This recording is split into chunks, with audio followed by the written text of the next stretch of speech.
नमस्कार, मैं हूं विशाल यादव। बड़े दुख के साथ कहना पड़ रहा है कि जस्टिस बी.आर. गवई के रिटायरमेंट की तारीख सामने आ गई है।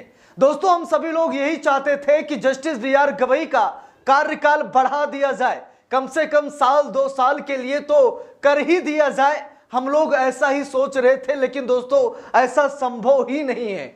Justice B R. गवई के रिटायरमेंट की तारीख सामने आने के बाद लाखों करोड़ों लोग भावुक हो गए, क्योंकि जस्टिस बी.आर. गवई का कार्यकाल बहुत बढ़िया चल रहा है। Justice B R. गवई सरकार से भी नहीं डरते, जस्टिस बी.आर. गवई सरकार की चरण वंदना भी नहीं करते। जब सरकार ने यह कहा कि हमारे बीच में टांग मत अड़ाइए, हमारे बीच में मत आइए, अड़ंगा मत लगाइए, देश के अकेले जज जस्टिस बी.आर. गवई ने कहा कि हम बीच में आएंगे। जब जब आप अधर्म करेंगे, जब जब आप लोगों के अधिकारों का हनन करेंगे, जब जब आप असंवैधानिक कृत्य में शामिल होंगे, तब न्यायपालिका हस्तक्षेप करेगी। दोस्तों, देश के अकेले जज, तमाम जज हैं हमारे देश में, लेकिन देश के इकलौते जज जस्टिस बी.आर. गवई ने सरकार से लोहा लिया है। यह बात सत्य है, प्रमाण देने की जरूरत नहीं है। सीजीआई बनने से पहले ही जस्टिस बी.आर. गवई ने साफ साफ कह दिया था कि मैं सरकार की शरण वंदना करने के लिए सीजीआई नहीं बन रहा हूं, मैं सरकार की हां में हां और ना में ना करने के लिए सीजीआई नहीं बन रहा हूं, और मुझे कोई पद भी नहीं चाहिए।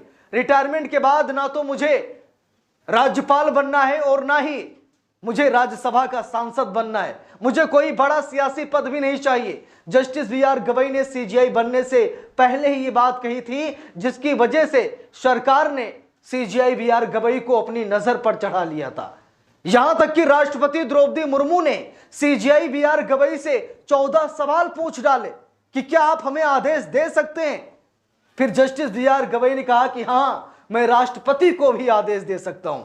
दोस्तों, बात यह है ना कि राष्ट्रपति देश का प्रथम नागरिक होता है, राष्ट्रपति के पास बहुत बड़ी पावर होती है, लेकिन राष्ट्रपति को भी शायद इस बात का गुमान हो गया था कि वो देश की पहली नागरिक है, वो सुप्रीम पावर है, उनको अहंकार हो गया। लेकिन अहंकार तोड़ने का काम जस्टिस बी.आर. गवई ने किया और राष्ट्रपति को आदेश देने पर सुप्रीम फैसला भी सुनाया कि हां, न्यायपालिका राष्ट्रपति को भी आदेश दे सकती है। अब दोस्तों, हम लोग आते हैं जस्टिस बी.आर. गवई के रिटायरमेंट की तारीख को लेकर के। बड़े दुख के साथ कहना पड़ रहा है, हम लोग यही चाहते थे कि कार्यकाल बढ़ जाए, मजा आ जाए, लेकिन दोस्तों अब ज्यादा दिन तक जस्टिस बी.आर. गवई सीजीआई नहीं रहेंगे। दोस्तों, यहां पर देखिए, हिंदुस्तान अखबार में खबर भी छपी है, लिखा है कोई सरकारी पद नहीं लूंगा, रिटायरमेंट के बाद क्या करेंगे सीजीआई गवई, बता दिया प्लान। तो दोस्तों, जस्टिस बी.आर. गवई रिटायर होने वाले हैं, रिटायरमेंट की तारीख भी आ गई है, और उन्होंने रिटायर होने से पहले भी बता दिया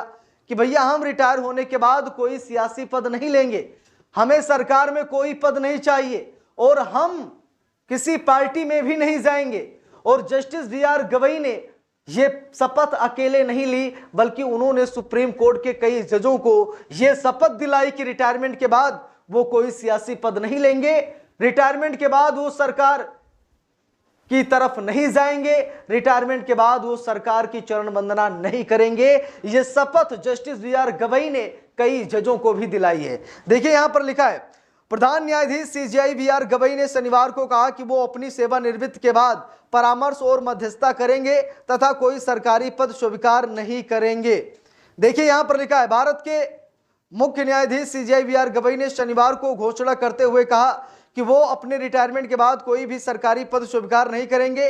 इसके बजाय वो परामर्श और मध्यस्थता यानी कि कंसल्टेशन और आर्बिट्रेशन के क्षेत्र में काम करेंगे। सीजीआई गवई ने यह बयान महाराष्ट्र के अमरावती जिले में late T R. Gilda memorial e library के उद्घाटन के दौरान दिया। वो 23 नवंबर 2025 को रिटायर होने वाले हैं। तो दोस्तों, ये वो तारीख है 23 नवंबर 2025, जब जस्टिस बी.आर. गवई रिटायर हो जाएंगे।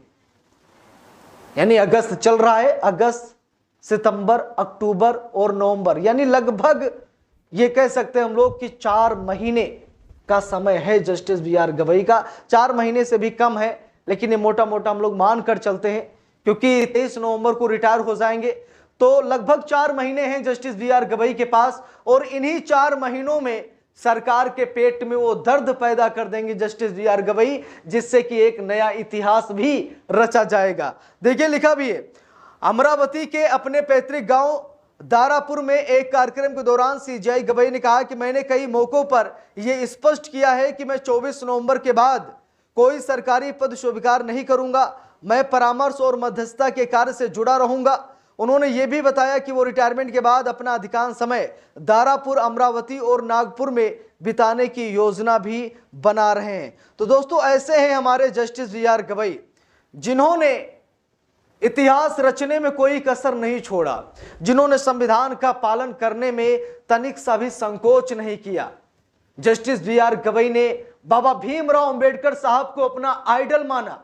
वो हर एक मंच से कहते हैं कि अगर मैं जज बना तो बाबा भीमराव अंबेडकर साहब की वजह से बना, और अगर आज मैं देश की सबसे बड़ी अदालत का सबसे बड़ा जज बना तो यह भी बाबा भीमराव अंबेडकर साहब की देन है।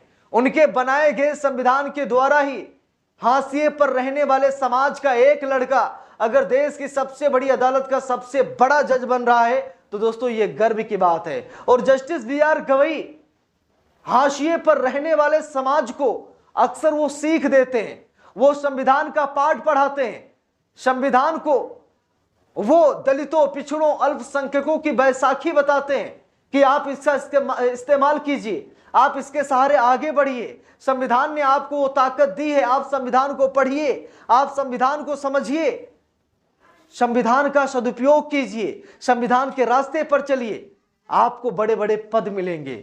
Justice B R. गवई ने यह भी कहा कि अगर आज हाशिए पर रहने वाले समाज यानी कि दबे कुचले हुए लोग अगर आज बड़े बड़े पदों पर आसीन हैं तो यह संविधान की देन है।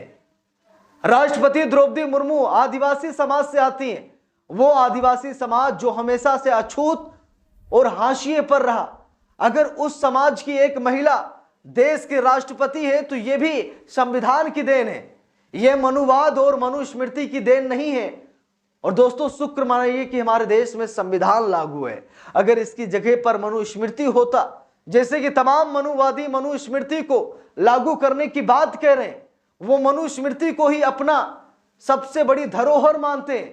कुछ ऐसे पाखंडी हैं, ढोंगी हैं जो संविधान को मानते ही नहीं, संविधान और बाबा साहब को गालियां देते हैं, क्योंकि वो ये चाहते हैं कि आज दलित, पिछड़े, अल्पसंख्यक जो बड़े बड़े पदों पर आसीन हैं उन्हें उनकी चरण वंदना करनी चाहिए, ना कि किसी बड़े पदों पर आसीन होना चाहिए। तो ये लोग मनुस्मृति को मानने वाले लोग हैं। लेकिन दोस्तों, मैं तो यही कहूंगा कि जस्टिस बी.आर. गवई से सीखिए।